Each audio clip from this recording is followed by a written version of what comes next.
जंगल का शेर अगर भूखा भी मर जाए तो भी वो कभी औरों का छोड़ा हुआ शिकार नहीं खाता, क्योंकि भूख से कहीं बड़ा उसका गुरूर होता है। एक असली मर्द की फितरत भी बिल्कुल उसी शेर की तरह होती है।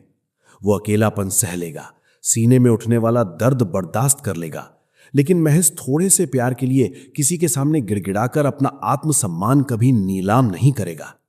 वो जानता है कि किसी के पैरों में गिरकर रिश्ते बचाने से बेहतर है अपनी शर्तों पर तन्हा खड़े रहना, क्योंकि एक मर्द के लिए उसका स्वाभिमान ही उसकी सबसे बड़ी पहचान है।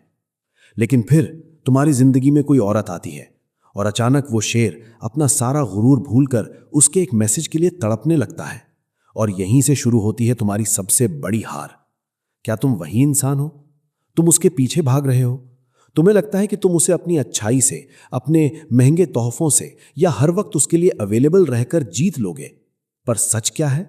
वो तुमसे दूर जा रही है, और कोई ऐसा लड़का जो शायद तुम्हारे जितना अच्छा भी नहीं है, वो उसके ख्यालों में बसा है। ऐसा क्यों होता है? क्योंकि तुम्हें कभी वो छोटी सी बात समझ ही नहीं आई। औरतों का दिमाग लॉजिक पर काम नहीं करता जब बात अट्रैक्शन की हो। वो कोई लिस्ट बनाकर नहीं बैठती कि इस लड़के के पास अच्छी जॉब है, ये सीधा है, तो मैं इससे प्यार करूंगी। अट्रैक्शन दिमाग में नहीं, दिल में होता है। उन गहरे अनकहे इमोशंस में होता है जो तुम उसके अंदर जगाते हो। सोचो उस आम से दिखने वाले लड़के के बारे में, जिसके पास शायद ज्यादा पैसा नहीं है, जो दिखने में भी एवरेज है, फिर भी लड़कियां उसकी तरफ खिंची चली जाती हैं। क्यों? क्योंकि वो उन्हें कुछ महसूस करवाता है, क्योंकि उसके पास होने से एक अलग ही खिंचाव महसूस होता है। वो इमोशंस के उन तारों को छेड़ना जानता है जिनसे दिल की धड़कनें तेज होती हैं। और तुम उसे बस ये बता रहे हो कि तुम कितने अच्छे हो, तुम प्रिडिक्टेबल बन गए हो। और याद रखना, जहां सब कुछ पहले से पता हो वहां दिलचस्पी खत्म हो जाती है। एक औरत का दिल एक गहरे समुंदर की तरह है, लहरें जो कभी शांत होती हैं और कभी अचानक तूफान बन जाती हैं। और हम आदमी क्या गलती करते हैं? हम उस समुंदर को कंट्रोल करने की कोशिश करते हैं। जब लहरें उठती हैं, जब वो तुम्हें टेस्ट करती है, जब वो अजीब बर्ताव करती है, तुम घबरा जाते हो। तुम अपनी सफाई देने लगते हो, तुम उसे शांत करने की कोशिश करते हो। तुम्हें लगता है कि अगर तुम उसे मना लोगे तो वो तुमसे प्यार करेगी। यहीं तुम अपनी ताकत खो देते हो। समंदर उसे ही पनाह देता है जिसमें लहरों से टकराने का दम हो। कांपने वालों के लिए किनारा ही काफी है। उसे एक चट्टान की जरूरत है, एक ऐसी चट्टान जो खामोश खड़ी है। लहरें उससे टकराती हैं, शोर मचाती हैं, लेकिन वो चट्टान अपनी जगह से नहीं हिलती। तुम्हें पता है औरतें तुम्हें टेस्ट क्यों करती हैं? वो पत्थर दिल नहीं है, वो बेरहम नहीं है। वो बस ये जानना चाहती हैं कि क्या तुम उस चट्टान की तरह मजबूत हो? क्या तुम उसके बदलते मूड्स को, उसकी बातों को संभाल सकते हो, या तुम भी एक छोटे से सवाल पर टूट जाओगे? सोचो, वो तुम्हें कुछ ऐसा कहती है जो चुभता है, या वो तुम्हारे सामने किसी और का जिक्र करती है। एक कमजोर इंसान फौरन अपनी सफाई देने लगेगा, वो बहस करेगा क्योंकि उसे खुद पर यकीन नहीं है। लेकिन तुम बस हल्का सा मुस्कुराओगे, बिल्कुल शांत रहकर, बिना गुस्सा किए। तुम्हारी वो खामोशी, तुम्हारा वो ठहराव उसे अंदर तक झकझोर देता है। वो समझ जाती है कि तुम उन लड़कों में से नहीं हो जिन्हें वो आसानी से तोड़ सकती है। वो जान जाती है कि तुम एक लीडर हो। तुम्हें लगता है कि रिश्ता तब मजबूत होता है जब तुम हर पल उसके साथ होते हो, जब तुम तुरंत उसके मैसेज का रिप्लाई करते हो। लेकिन तुम उसके पास होने की इतनी कोशिश कर रहे थे कि तुमने उसे तुम्हें याद करने का मौका ही नहीं दिया। यही है इमोशनल टेंशन। यही वो स्पेस है जहां प्यार सांस लेता है। वो जानती है कि तुम उसके लिए पागल हो, लेकिन उसे तुम्हारी अगली चाल का अंदाजा नहीं है। एक सस्पेंस की तरह, जैसे कोई बेहतरीन फिल्म जहां तुम जानना चाहते हो कि आगे क्या होगा। जब वो तुम्हें मैसेज करती है और तुम अपने किसी जरूरी काम में बिजी होने की वजह से थोड़ी देर से रिप्लाई करते हो, उन कुछ पलों में वो तुम्हारे बारे में सोच रही होती है। वो क्या कर रहा होगा? उसने रिप्लाई क्यों नहीं किया? यही वो टेंशन है जो तुम्हें उसके ख्यालों में उलझा कर रखती है। ये कोई गेम नहीं है, ये तुम्हारी अपनी जिंदगी होने की निशानी है। तुम बात कर रहे हो, बहुत अच्छी बात चल रही है, हंसी मजाक हो रहा है। एक आम लड़का उस बातचीत को तब तक खींचेगा जब तक वो बोरिंग ना हो जाए। लेकिन तुम उस बातचीत को उसके सबसे अच्छे पॉइंट पर काट दोगे।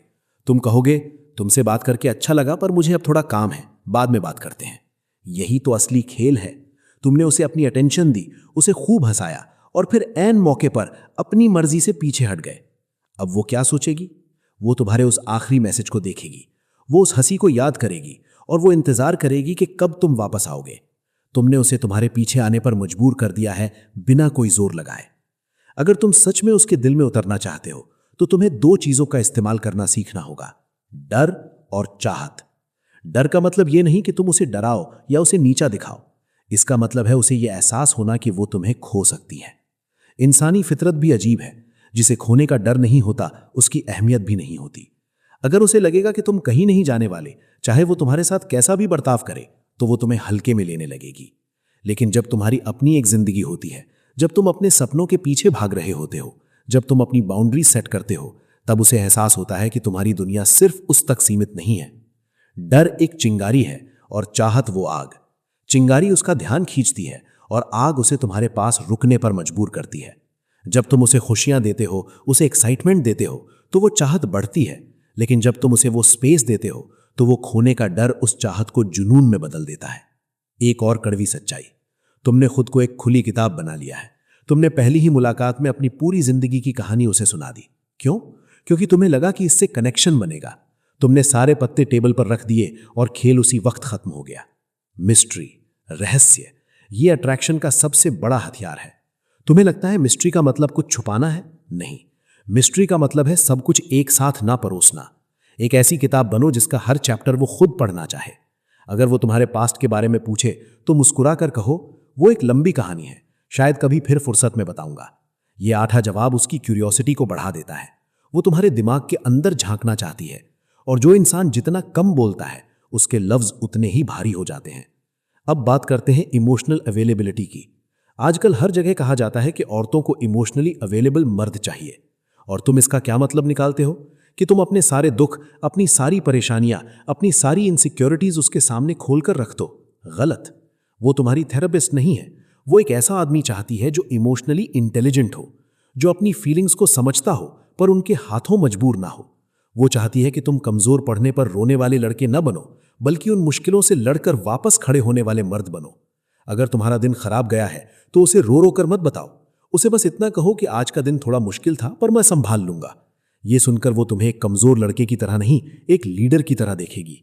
वो तुम्हारी इज्जत करेगी। और जब वो परेशान हो, तब तुम्हें उसकी परेशानियां फिक्स नहीं करनी है। आदमी की सबसे बड़ी भूल यही है, जहां जज्बात चाहिए होते हैं वहां हम लॉजिक लेकर बैठ जाते हैं। उसे अपना इलाज नहीं करवाना था, उसे बस कोई चाहिए था जो उसे सुन ले। वो सलाह नहीं मांग रही थी, वो बस तुम्हारा साथ और तुम्हारी अटेंशन चाहती थी। तुम्हारी वो खामोश मौजूदगी उसे दुनिया की हर एडवाइस से ज्यादा सेफ फील कराती है। जब तक पूछा ना जाए ज्ञान मत बांटो। बिन मांगी सलाह की कोई कदर नहीं होती। लेकिन ये सारा ज्ञान किसी काम का नहीं है अगर तुम्हारे अंदर सेल्फ वैल्यू नहीं है। अगर तुम खुद की कदर नहीं करते तो वो तुम्हारी कदर क्यों करेगी? तुम उसे खुश करने के चक्कर में अपनी हदें भूल जाते हो। उसने ऐन मौके पर प्लान कैंसिल किया और तुम भीगी बिल्ली बनकर बोले, कोई बात नहीं। अगली बार जब वो बुलाती है तुम अपना सारा काम छोड़कर दौड़ जाते हो। तुम उसे क्या सिग्नल दे रहे हो? यही कि तुम्हारे अपने वक्त की कोई कीमत नहीं है। अगर वो तुम्हें कैंसिल करती है तो शांत आवाज में कहो, कोई बात नहीं, जब फ्री हो तब बताना, और फिर अपने काम में लग जाओ। रिजेक्शन से मत डरो। रिजेक्शन तुम्हारी कीमत तय नहीं करता। जब कोई तुम्हें रिजेक्ट करता है तो वो रास्ता साफ कर देता है उस इंसान के लिए जो तुम्हें डिजर्व करता है। जिस दिन तुमने अपनी कीमत समझ ली, उस दिन पूरी दुनिया तुम्हें वो कीमत देने पर मजबूर हो जाएगी। तुम्हारी कद्र तब शुरू होती है जब तुम खुद को दूसरों की नजरों से देखना बंद कर देते हो। और आखिर में इमोशनल स्टेबिलिटी, यही वो बुनियाद है जो मुश्किलों के सैलाब में भी इस रिश्ते की नींव को हिलने नहीं देती। अट्रैक्शन शुरुआत कर सकता है, टेंशन चिंगारी लगा सकती है, लेकिन ठहराव ही उस रिश्ते को उम्र भर जिंदा रखता है। स्टेबिलिटी का मतलब क्या है? इसका मतलब है कि तुम्हारा स्वभाव हर दिन नहीं बदलता। तुम एक ऐसा इंसान हो जिस पर भरोसा किया जा सकता है। जब उसकी जिंदगी में तूफान आता है, जब उसके अपने इमोशंस बेकाबू होते हैं, उसकी आंखें तुम्हें ढूंढती हैं और तुम वहां मिलते हो, एकदम शांत, जैसे कोई गहरी झील। तुम वो चट्टान हो जो अपनी जगह से नहीं हिलती। ये एहसास दुनिया की किसी भी चीज से ज्यादा पावरफुल है। वो तुम्हारे साथ सेफ फील करती है। तुम्हें एक ऐसा इंसान बनना है जिसकी अपनी एक दुनिया हो, जो किसी के पीछे पागलों की तरह नहीं भागता है। तुम्हें शिकारी बनना है, शिकार नहीं, जो अपनी जिंदगी के रास्ते पर खुद चलता है और लोग उसके साथ चलना चाहते हैं। वो शेर जो भूखा रह सकता है लेकिन अपना सम्मान नहीं बेचता। तुम्हें भी वही बनना है। तुम्हें भी वही गरिमा कमानी है। असली मर्द की पहचान यही है, वो अकेला खड़ा रह सकता है पर किसी के आगे गिड़गिड़ा नहीं सकता। तुम्हें एक ऐसा वजूद तैयार करना है कि आकर्षण खुद तुम्हारे पास चलकर आए। जब सूरज उगता है तो उसे रोशनी बांटने के लिए किसी के पीछे भागना नहीं पड़ता। मंजिल बनो, मुसाफिर नहीं। अपने किरदार में वो गहराई लाओ कि कशिश खुद तुम्हारा पता पूछती हुई आए। तुम्हें मोहब्बत की गुहार नहीं लगानी, अपनी इज्जत बचानी है। प्यार मांगा नहीं जाता, कमाया जाता है। याद रखना, गिड़गिड़ाने से सहानुभूति मिल सकती है, मोहब्बत नहीं।